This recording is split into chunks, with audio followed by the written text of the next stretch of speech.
धरती पर एक ऐसा जगह भी है जहाँ जाते ही एरोप्लेन और शिप गायब हो जाते हैं और कभी वापस नहीं आते। और उस जगह पर अब तक 3000 से ज्यादा शिप्स और 100 से भी ज्यादा प्लेन्स गायब हो चुके हैं। तो चलिए जानते हैं दुनिया के सबसे रहस्यमय जगह के बारे में। साल 1945 5 दिसंबर यूएस नेवी के 5 प्लेन्स फ्लोरिडा से टेक ऑफ करते हैं। वो 5 प्लेन्स उड़ान भर के ईस्ट की डायरेक्शन में फ्लाई करते हैं फ्लोरिडा से। सब कुछ नॉर्मल चल रहा होता है, लेकिन उड़ान भरने के 2 घंटे बाद उस टीम के लीडर रिपोर्ट करते हैं कि अचानक से उनके कंपास में प्रॉब्लम आ रही है। उनका कंपास काम करना बंद कर देता है और वो सब दोपहर के 2 बजे से शाम के 7 बजे तक उड़ते रहते हैं और उसके बाद उन 5 प्लेन्स का कोई पता नहीं चलता। वो सारे प्लेन्स गायब हो चुके थे, लेकिन उन लोगों को ढूंढने के लिए एक और प्लेन भेजा जाता है, लेकिन वो प्लेन भी गायब हो जाता है।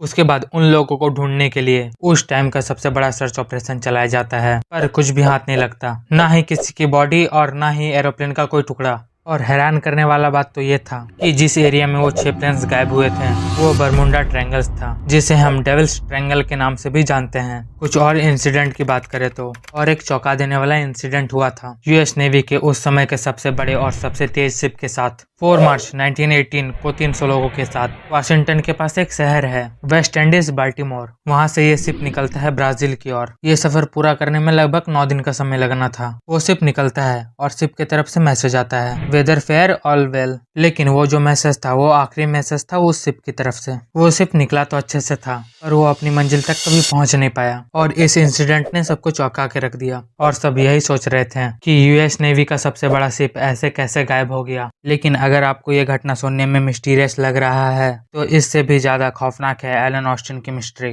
तो ये घटना शुरू होता है साल 1881 में। एक 210 फीट लंबा शिप जिसका नाम एलन ऑस्टिन था, जो कि लंदन से न्यूयॉर्क जा रहा था, लेकिन रास्ते में एलन ऑस्टिन के कैप्टन को एक अनजान शिप दिखता है बरमुडा ट्रायंगल्स के एरिया के पास। बाहर से दिखने में वो शिप बिल्कुल नॉर्मल लग रहा था, लेकिन उसके अंदर एक भी इंसान नहीं था। तो एलन ऑस्टिन के कैप्टन ने उस शिप में जाने का सोचा, पर पहले उन्होंने 2 दिन तक इंतजार किया कि अगर कोई हो तो दिख जाए या कोई इशारा ही मिल जाए, लेकिन 2 दिन वेट करने के बाद भी कोई रिस्पांस नहीं मिला। उसके बाद कैप्टन अपने कुछ क्रू मेंबर्स के साथ उस शिप में जाते हैं और वो वहाँ का नजारा देख के हैरान हो जाते हैं, क्योंकि शिप में सारा सामान बिल्कुल सही सलामत था और अपनी जगह पर ही था और सारे वैल्यूएबल चीजें अपनी अपनी जगह पर ही था। उसके बाद एलन ऑस्टिन के कैप्टन डिसाइड करते हैं कि मैं अपने कुछ क्रू मेंबर्स को उस शिप में भेज देता हूँ और दोनों शिप को हम साथ में लेके आगे बढ़ते हैं। पहले 2 दिन तक दोनों शिप साथ में आगे बढ़ते हैं, लेकिन फिर एक तूफान आ जाता है और उसी में दोनों शिप एक दूसरे से अलग हो जाते हैं और वो अनजान शिप गायब हो जाता है। तूफान खत्म होने के बाद एलन ऑस्टिन के कैप्टन उस शिप को ढूंढने की कोशिश करते हैं और थोड़ी दूरी पर उन्हें वो शिप मिल भी जाता है, पर उस शिप में फिर से कोई नहीं होता है। जो क्रू मेंबर्स को उन्होंने उस शिप में भेजा था वो सब गायब हो चुके थे, पर शिप को कुछ भी नहीं हुआ था,